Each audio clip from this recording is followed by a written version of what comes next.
Gopi Janna Ballava Givaridari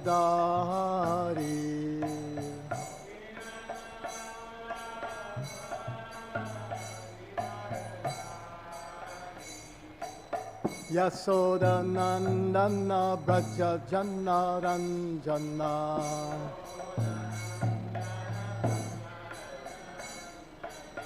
Yasoda Nandana Braja Janna Ranjana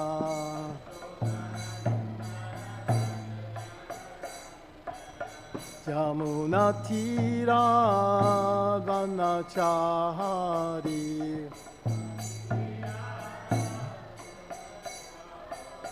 Yamuna Tira Vanachari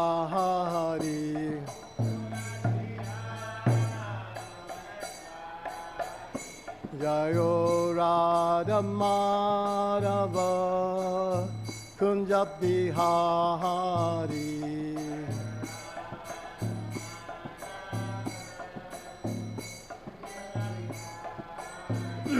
Jayo Radha Madhava Kunja Bihari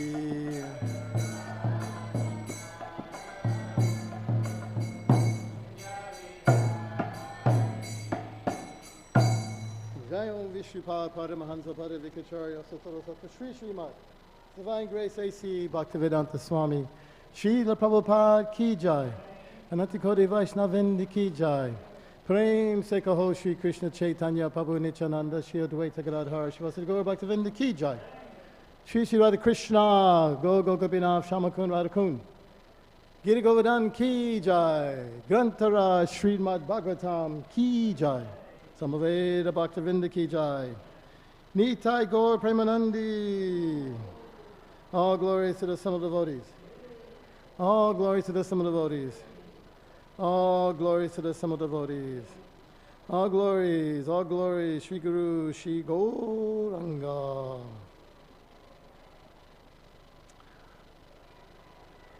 Om Namo Bhagavate Vasudevaya.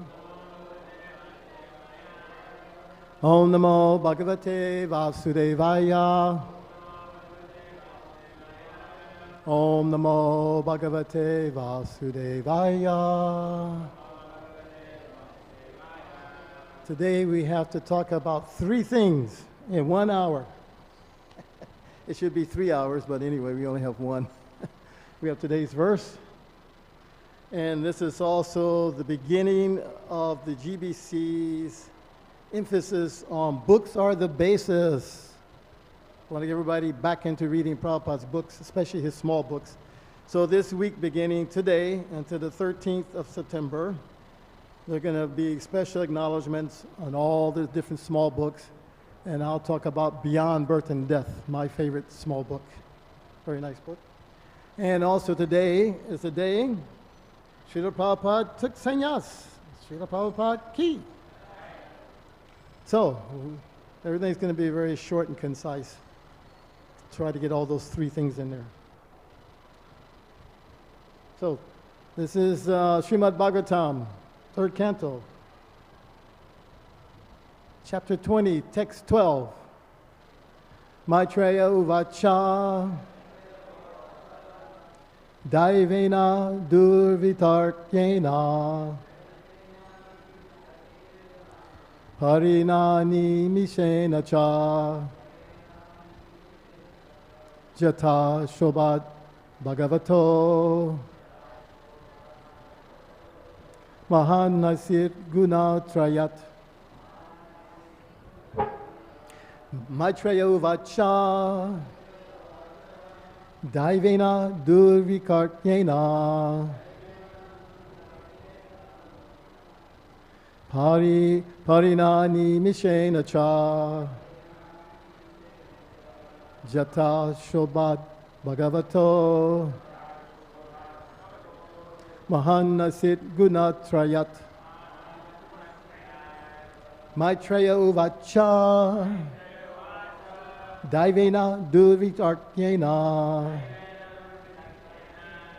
pareṇānimiṣeṇa jāta-kṣobhād bhagavato,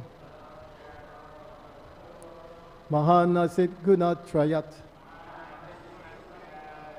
Chant. Anyone? Maitreya uvāca, daivena durvitarkyeṇa, animiṣeṇa, jāta-kṣobhād bhagavato,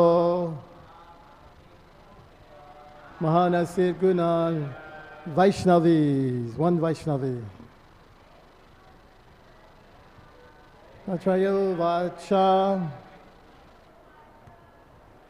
daivena durvitarkyeṇa,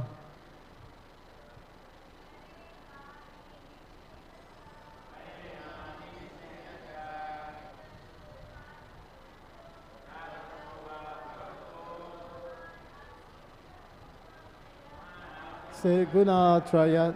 Maitreya uvāca. Maitreya said, daivena, by superior management known as destiny,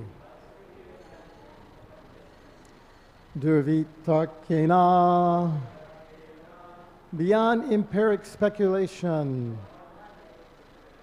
pareṇa, by Mahā-Viṣṇu, animiṣeṇa, by the potency of eternal time, cha, and jāta-kṣobhāt, jāta-kṣobhāt. The equilibrium was agitated. Bhagavataḥ, of the personality of Godhead. Mahān, the total material elements. The mahat-tattva. Āsīt, were produced. Guṇa-trayāt, from the three modes of nature. Translation. Maitreya said, when the equilibrium of the combination of the three modes of material nature was agitated by the unseen activity of the living entity, by Mahā-Viṣṇu and by the force of time, the total material elements were produced. Purport. Divine Grace A.C. Bhaktivedanta Swami. Srila Prabhupada Ki. The cause of the material creation is described here very lucidly.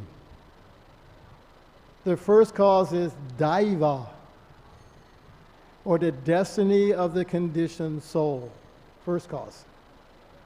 The material creation exists for the conditioned soul who wanted to become a false lord for sense enjoyment. One cannot trace out the history of when the conditioned soul first desired to lord it over material nature. But in Vedic literature, we always find that the material creation is meant for the sense enjoyment of the conditioned soul. There is a nice verse which says that the sum and substance of the conditioned soul's sense enjoyment is that as soon as he forgets his primary duty to render service to the Lord, he creates an atmosphere for sense enjoyment, which is called Maya. That is the cause of material creation. Another word used here is durvitarkyeṇa. No one can argue about when and how the conditioned soul became desirous of sense enjoyment. But the cause is there. Material nature is an atmosphere meant only for the sense enjoyment of the conditioned soul. And it is created by the personality of Godhead. It is mentioned here that in the beginning of the creation, the material nature, or prakriti, is agitated by the personality of Godhead, Viṣṇu. There are three Vishnus mentioned. One is Mahā-Viṣṇu, another Garbhodakṣaya-Viṣṇu, the third is Kshirodakṣaya-Viṣṇu. The first canto of Srimad Bhagavatam discusses all three Vishnus. And here also is confirmed that Viṣṇu is the cause of creation. From Bhagavad Gita also we learn that Prakriti begins to work and is still working under Krishna's or Vishnu's glance of superintendence. But the Supreme Person of Godhead is unchangeable. One should not mistakenly think that because the creation emanates from the Supreme Person of Godhead, he has therefore transformed into this material cosmic manifestation. He exists in his personal form always, but the cosmic manifestation takes place by his inconceivable potency. The workings of that energy are difficult to comprehend, but it's understood from Vedic literature that the conditioned soul creates its own destiny and is offered a particular body by the laws of nature under the superintendence of the Supreme Person of Godhead, who always accompanies him as Paramatma. Om Jnana-Timirandhasya Gyananjanan Shalakaya Chakshumi Tamyena Tasmai Shri Gurave Namaha. Srila Prabhupada Ki Jai. So we have three things to discuss, so I'm going to go very short, but we'll pick one nice point of these three things. So for me, these things most of us know. We come here because we want to enjoy separate from Krishna. And Krishna creates all of this for us. He didn't just kick us out, right? Like a disobedient son. Oh, you don't want to do what I say? Leave my house, go. They don't give them anything, they just kick them out, right? Krishna's not like that, very kind. He's something giving all the time. But this point here is that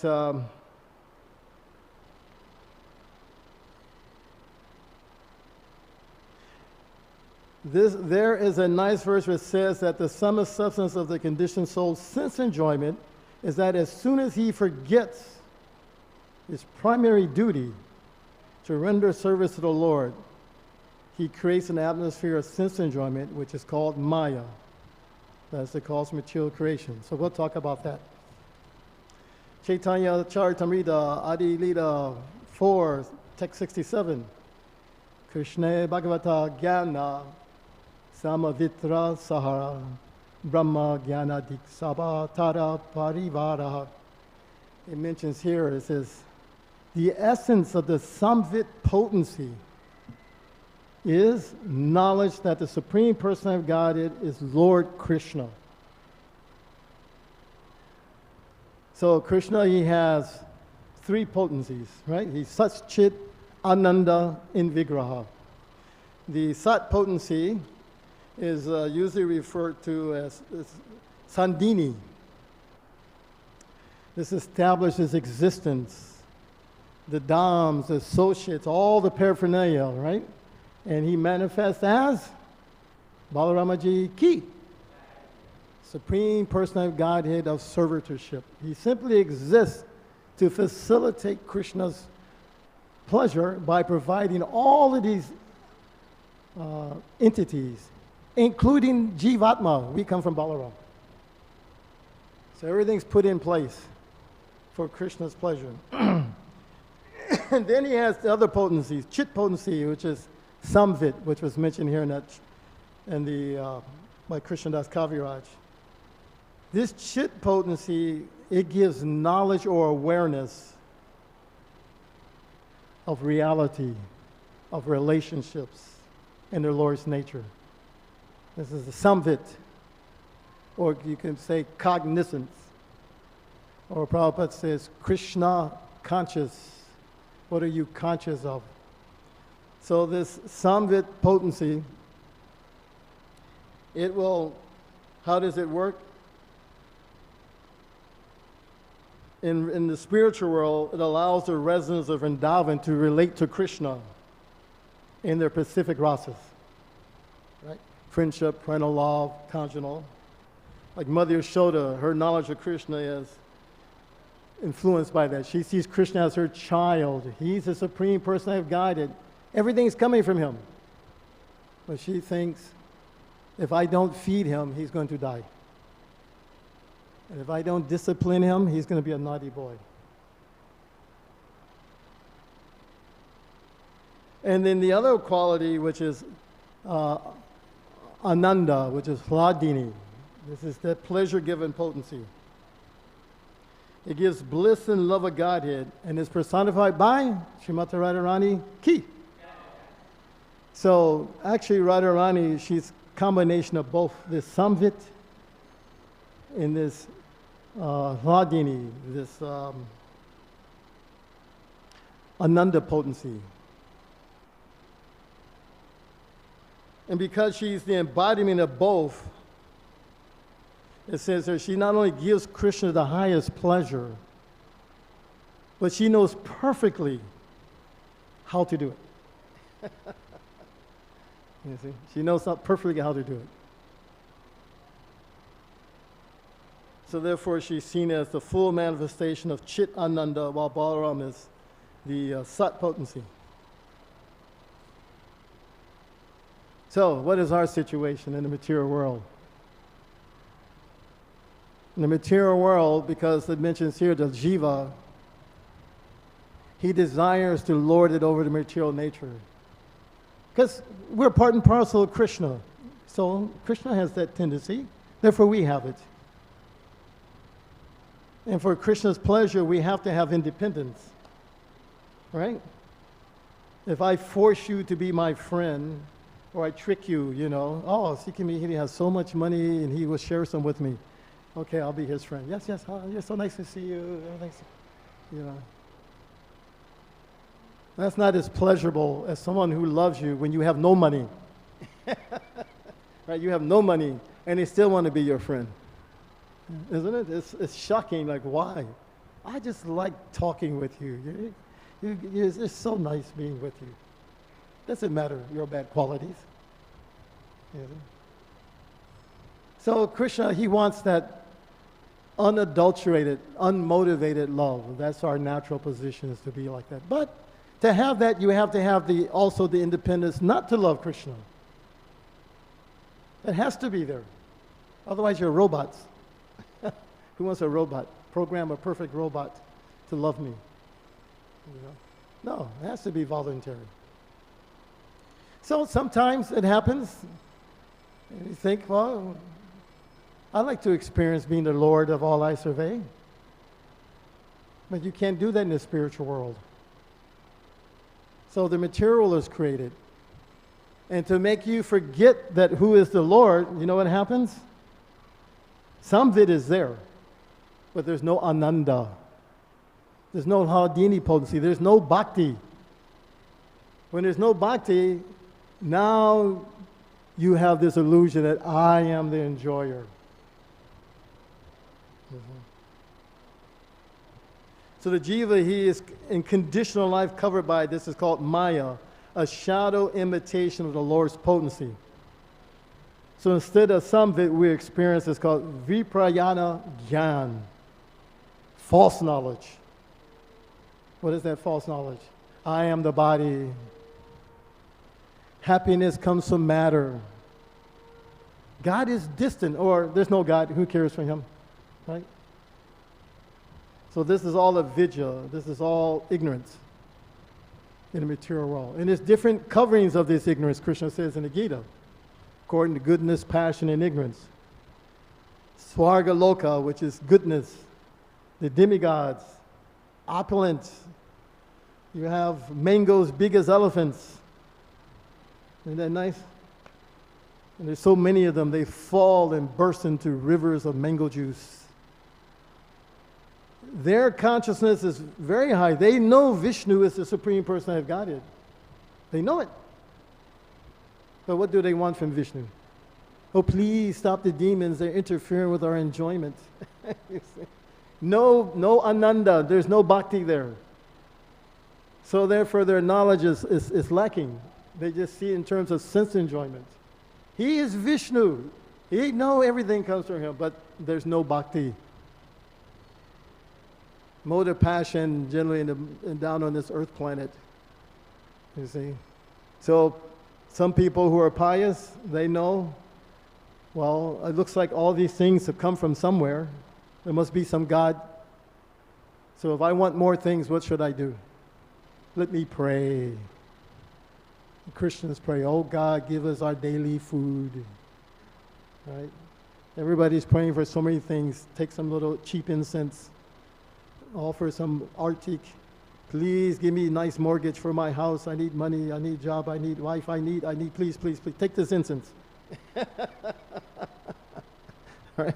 If I gave you incense, would you give me $1 million? Oh, he worshiped me so nice. Yes, take $1 million. Yeah. But people think like that, you know. I'm going to give some incense, and I'm going to say it very sincerely with tears in my eyes. Oh, please. And he gives, oh, take it, take it. The demigods, they'll give to you. They like to be worshipped. And then the mode of ignorance covered even more. I use that example all the time. The ants, you see them walking on the sidewalk, right? What are they thinking? Sugar, sugar, sugar, sugar, sugar, sugar, sugar, sugar, sugar. That's sugar, sugar. They don't even realize people are walking on that sidewalk. They're getting crushed. Can you explain it to them? There's human beings, please, you know, make your house on this side. Don't walk on the sidewalk. You will get crushed. No. Can you explain there is mayor of Calcutta, prime minister of India, planets in the sky? They're not able to. They don't have the some of it is very covered. All they know is sugar, sugar, sugar, sugar, sugar, sugar, sugar. So, ignorance. So in this conditioned state, things are inconceivable to us. Inconceivable exists because we're very small. And then we're covered by avidya. But pride is there. So we think, no, I know. So many scientists arguing.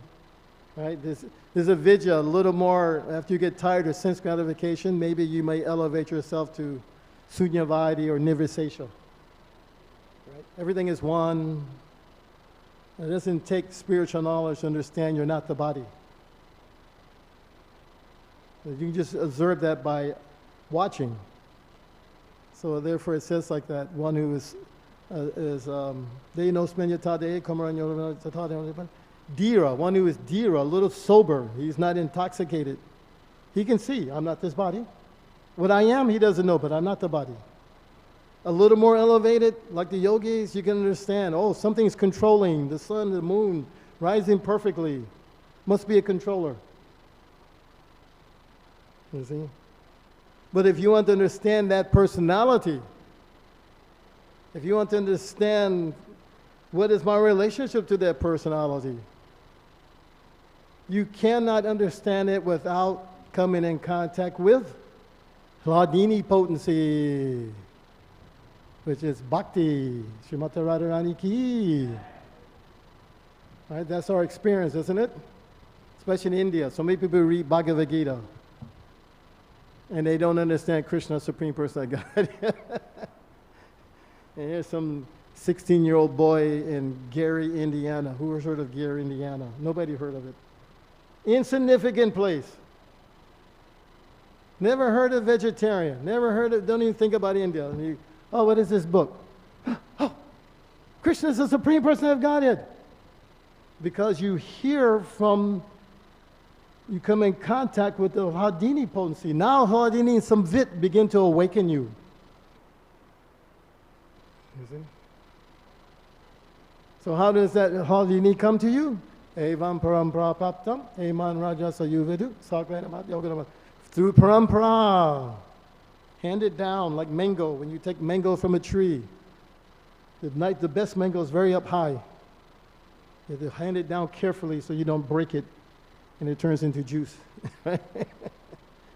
Parampara is handing down the bhakti, devotional service to Krishna. We go in the street, Harinam, Hare Krishna, Hare Krishna, distributing books, touches people. What is that? What's going on? You know? So many examples of that. Without that, you stay in ignorance. So it's not scholarship, it's not logic. It is being touched by the Hladini potency, the bhakti, which we distribute. So, okay, I think I can still do this. As we know, it's written Nectar Devotion, or written by Rupa Goswami, Adoshvara, Tata Sadhu, Sangata, Bachanakriya, Tato Narta Naritishat. All these things, the steps are described of how you progress. And let's talk about how some of it works in each of those steps. So the awakening the comes. You're in ignorance. Now the awakening, you're touched by devotional service. It's like the light. We're in darkness. When the light comes on, everything becomes clear. So Krishna says, one who is not envious of me, right? Pravakshami anusayava. If you're not envious and you're sick of sense enjoyment, he makes arrangements for you to come in contact with bhakti. And the way you come in contact is through basically the three gurus, Vartman Pradesh, Shiksha, Diksha. Vartman Pradesh is the person that somehow or another gives you Krishna. Like Dhruva Maharaj's mother. She didn't know much. But what did she tell her son? Oh, you should go find Vishnu. He's in the woods. That's what his sages, they go look for him in the woods. She became his Vartmana Pradesh guru. And went back to Godhead as a result. So when you come in contact, immediately you get that realization, I'm not the body, I'm an eternal soul. As it progresses, I am Krishna's servant.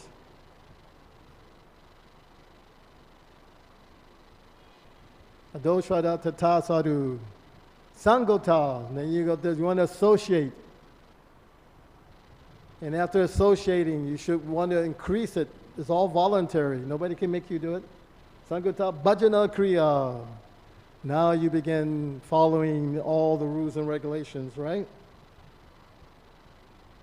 So this samvit potency plants the seed of trust in Krishna. It gives you the trust. The sadhu sangha, knowledge on how to develop your Krishna consciousness. Bhajana kriya, the practice, it makes your relationship with Krishna become more clear. As you serve, you begin to understand more and more, right? How to serve Krishna. How to differentiate between, lust, anger, greed, and Krishna. It's confusing in the beginning, right? We come to Krishna conscious for 4 different reasons, Krishna says in the Gita. Well, ultimately we have to rise to that point of just wanting to serve Krishna. So that gets tested as you go along, I'm doing my service. I don't like the way they talk to me. I'm not coming to the temple anymore. You're going to throw it all away because of one person? No, I don't care. I want Krishna. Who cares how he talks to me? You see? You have to cultivate that. Trinadapi, Sunechana, Tarodapi, Sahishuna, Manina, Manina. Kirtan, if you want to chant all the time, then you have to be all these things. And as it progresses, through the Nartanavritti stage, all these things, this false knowledge, these attachments, they are gradually destroyed. You just stay in the fire of devotional service. And all these things, and then it becomes spontaneous. Nothing affects you. Then comes bhava, and there's samvit in the bhava stage. It'll help you realize, oh, I'm Krishna's friend. Maybe I'm Madhurya Ras. All these things, they begin to manifest. You don't have to do anything separate. As Chaito Daprana Marjam, as the heart becomes cleansed, your nature appears. And then finally, perfection. Full samvit potency. Now you can go to Goloka Vrindavan. You can go to wherever Krishna is and act in your full potential without any ignorance. Isn't that nice? Say Haribol. So in summary, this lack of samvit or lack of bhakti, the hladini, gives you ignorance. And sadhana, with that bhakti, with samvit, awakens the knowledge of the soul in Krishna. In perfection, it reveals your eternal relationship with Krishna. Okay, any questions? Make them short, because we got to go to the next part.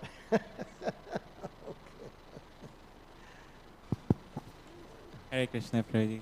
My hearing's not working properly either, so you got to really talk loud. Hare Krishna, Prabhuji. Prabhuji, there was this line in the Bhagavatam verse that, okay, the moment you forget Krishna, Maya is created. Say that again? The moment you forget Krishna, the moment you forget the mood is Krishna, to forget Krishna. Okay. then Maya is created. Right. Okay. Then why not the moment you remember Krishna, Maya is gone? It does, but it just seems like it takes a long time. And it seems like it takes a long time. Actually, it's a flash in Brahma. But we think, oh my God, so many lifetimes. Why is it taking so long? You know, it's not very long. There's no time, but because we're in ignorance, we see past, present, future.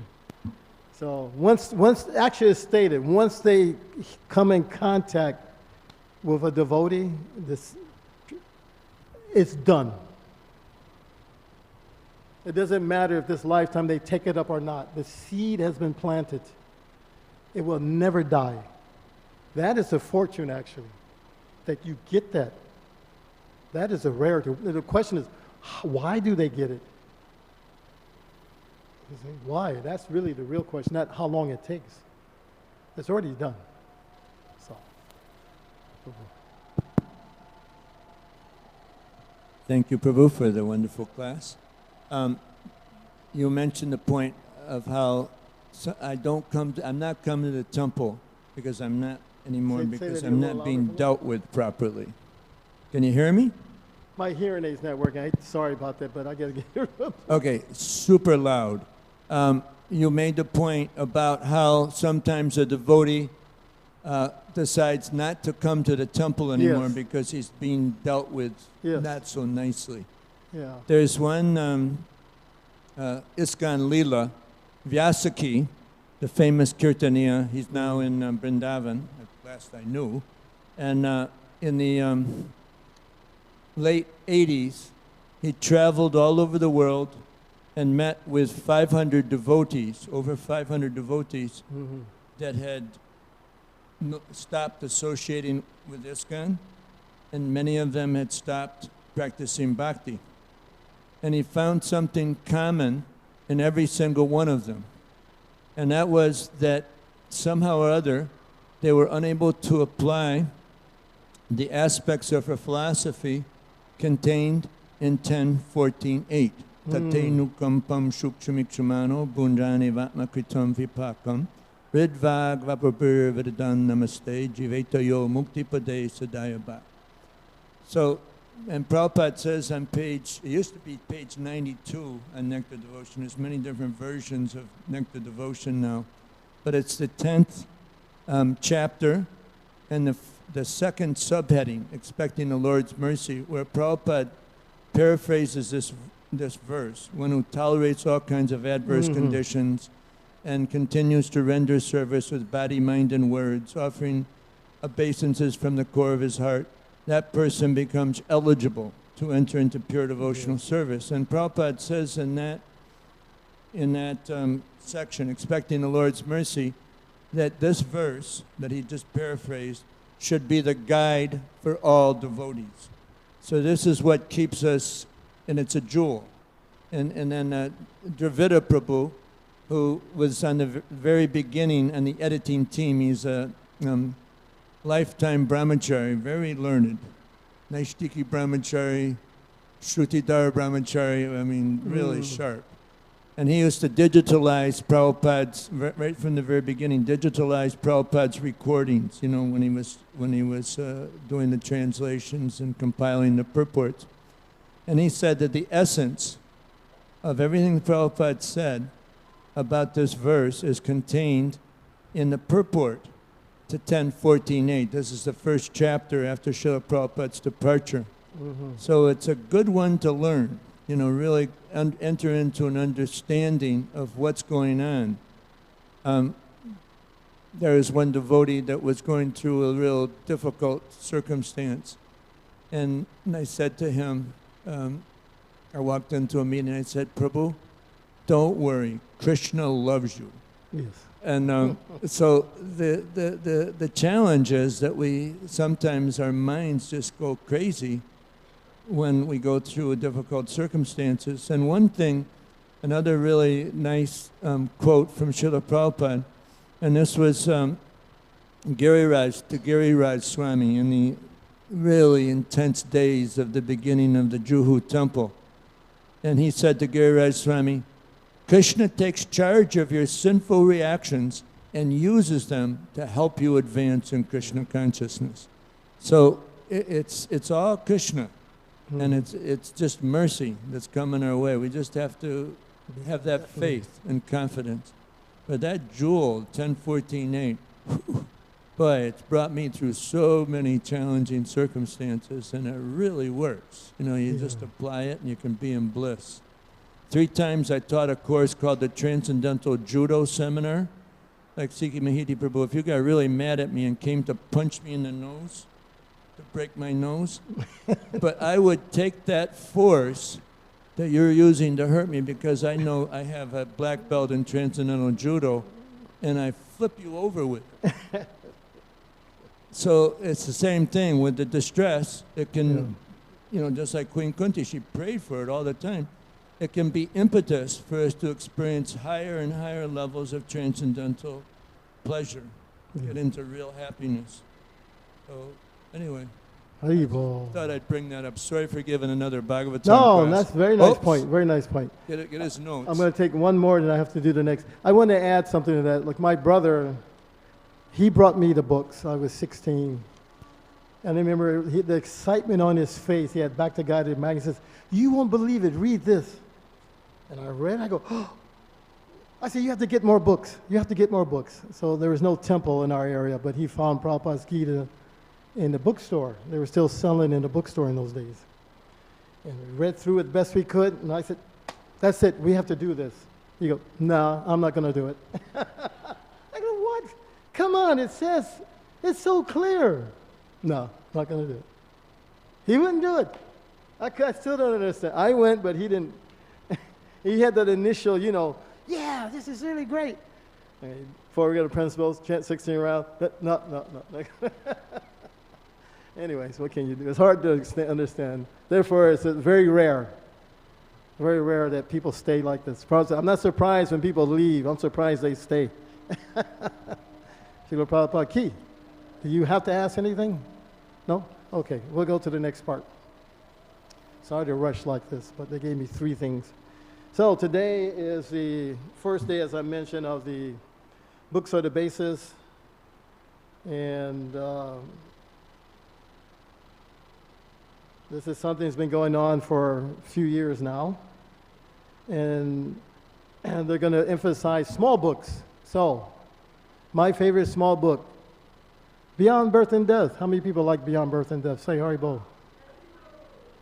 Nice, isn't it? It's very concise. Everything just enough. Bam, bam, bam, like that. You know? It's, let's talk about a little bit of the history of that Beyond Birth and Death. Where did I put it? Oh, okay. Shoot.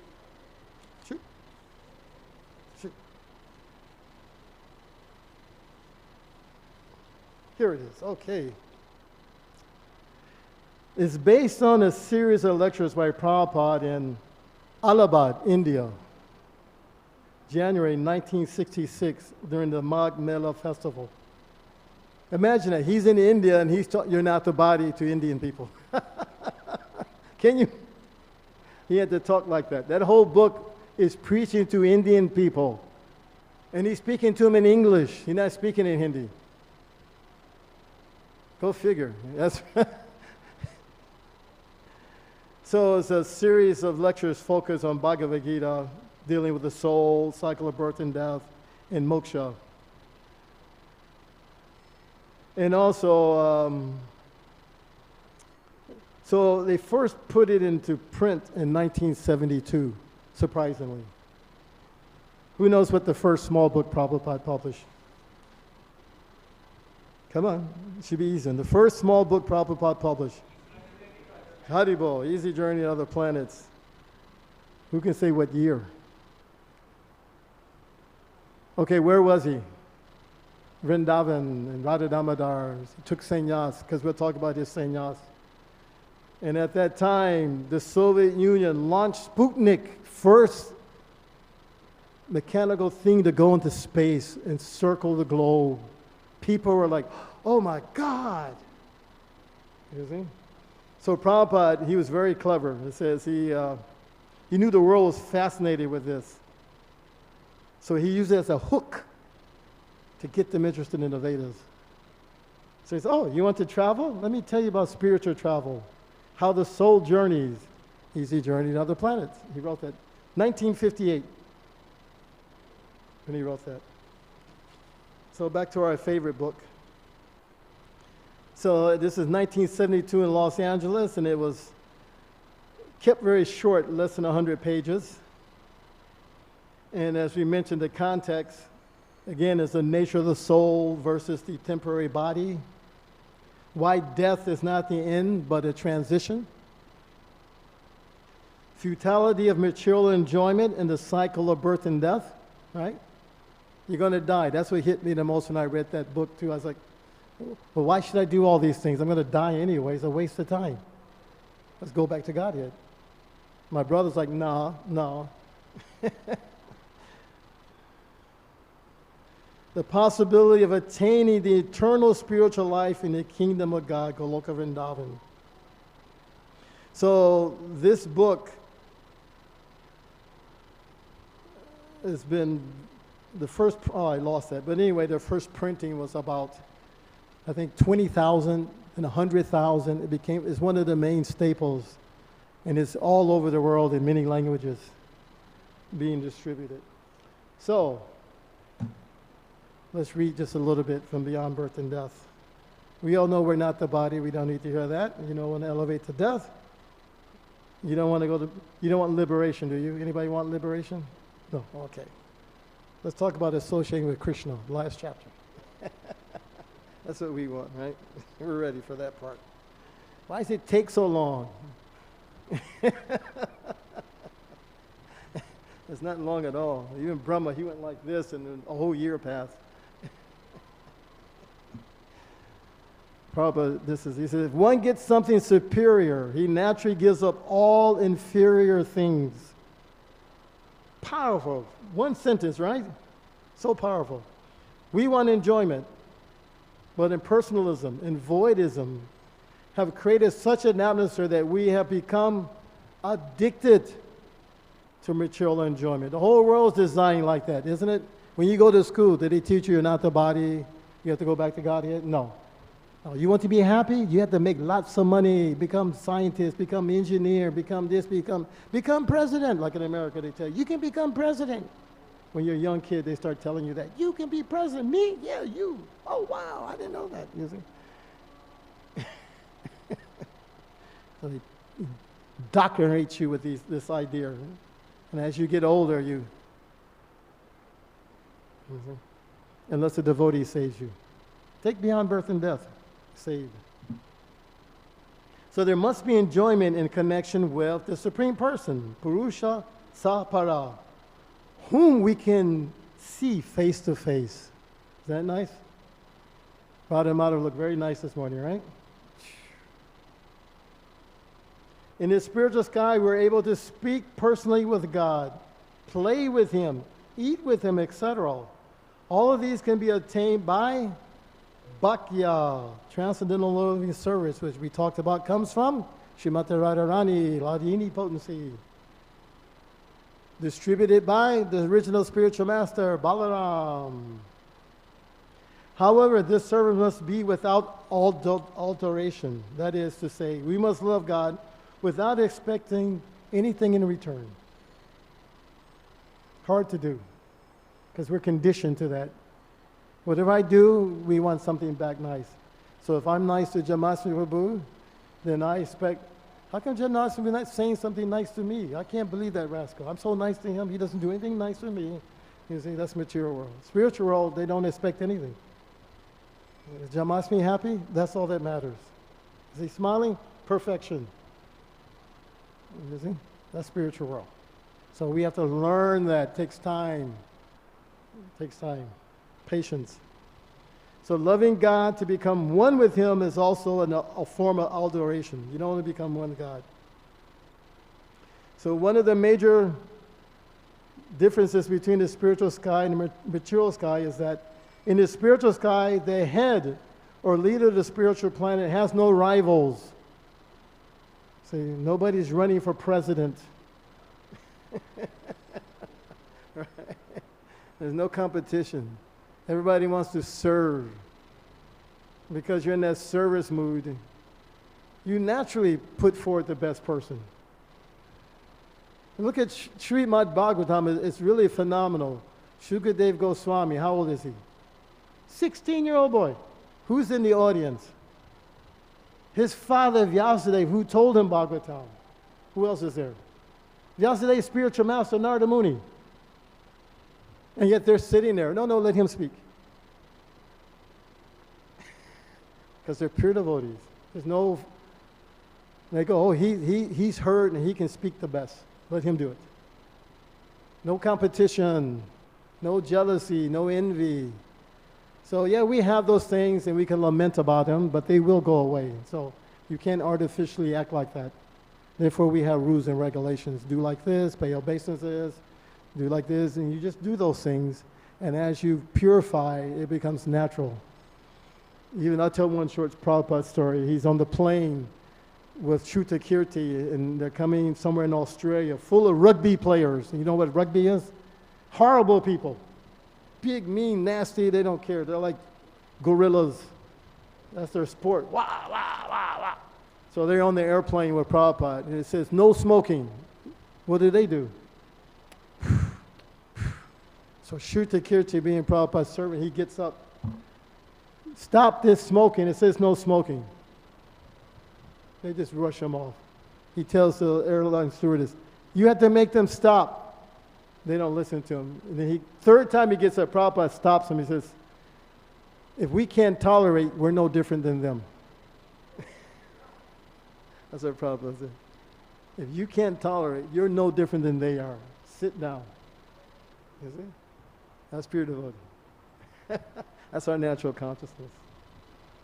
Srila Prabhupada ki jai. So anyway, I gave you a little taste. Go get Beyond Birth and Death. It's online by the mercy of Krishna. You don't even have to buy it anymore. You can get it online and read it. I read it quite often. Now, Srila Prabhupada Sannyas ki.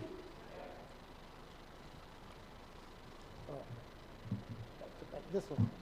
Class is very complicated these days, huh? Let's see here.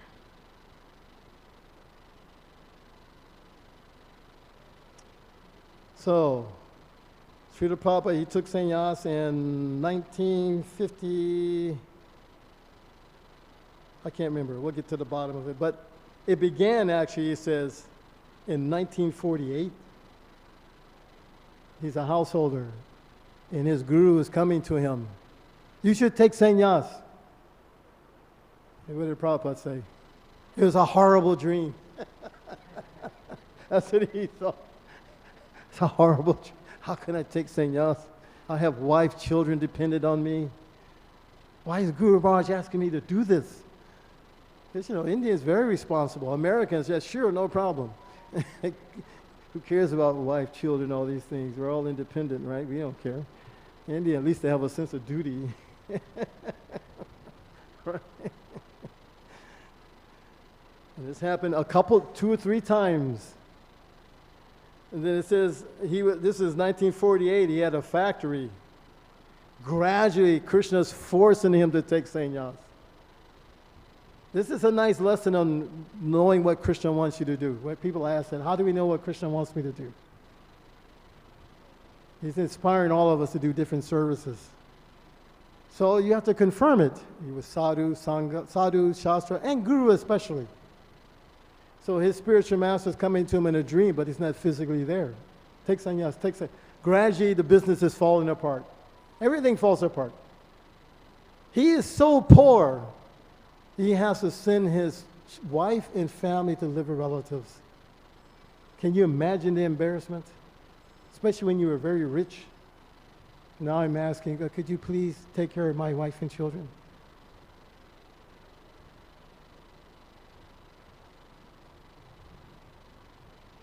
So Prabhupada quotes this verse. He says, Krishna says, when I feel especially merciful towards someone, I gradually take away all his material possessions.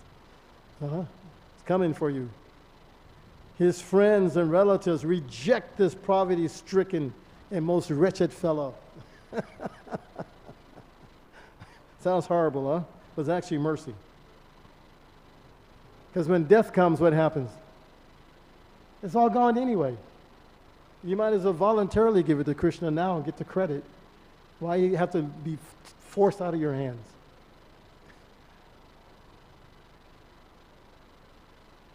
So he heard Bhaktisiddhanta quote this verse often. So anyway, I'm going to go through because we're a little late. So then in 1950, he said, I retired. Not retired, but a little in touch with business. So then he had to dream again, and then finally, with nothing, he approaches his god brother. I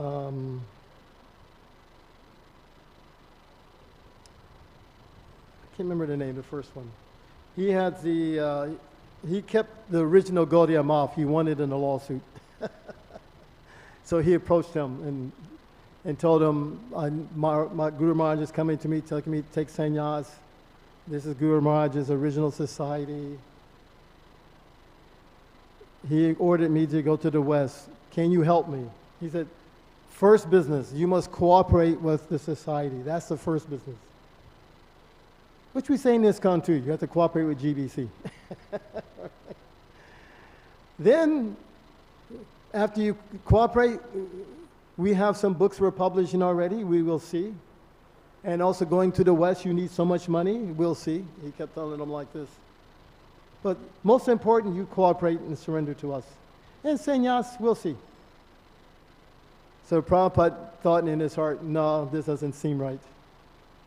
So he approached another god brother, Keshava Maharaj, who was in Mathura. And he said, yes, immediately. You see, you take sannyas.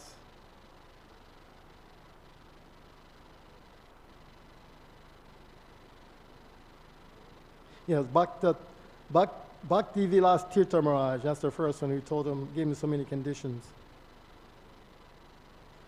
But he knew he had to go to the West and print these books.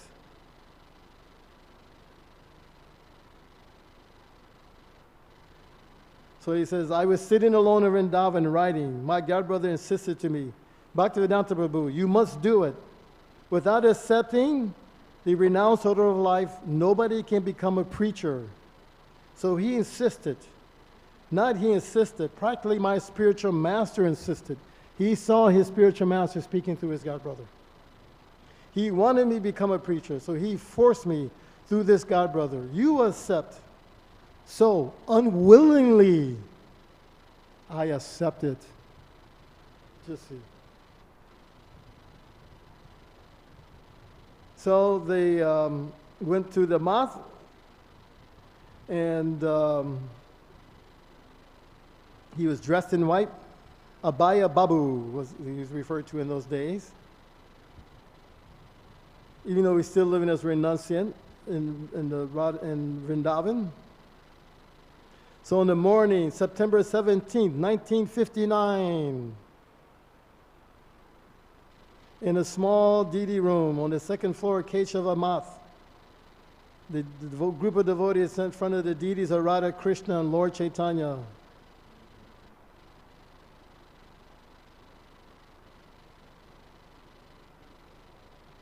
All the pictures of the Guru Parampara were there. Abhaya sat on a kusha grass beside his 90-year-old Sanatan. He decided to encourage Prabhupada and take sannyas too. They were giving their sannyas garments. One piece saffron cloth for dhoti. One top uttara.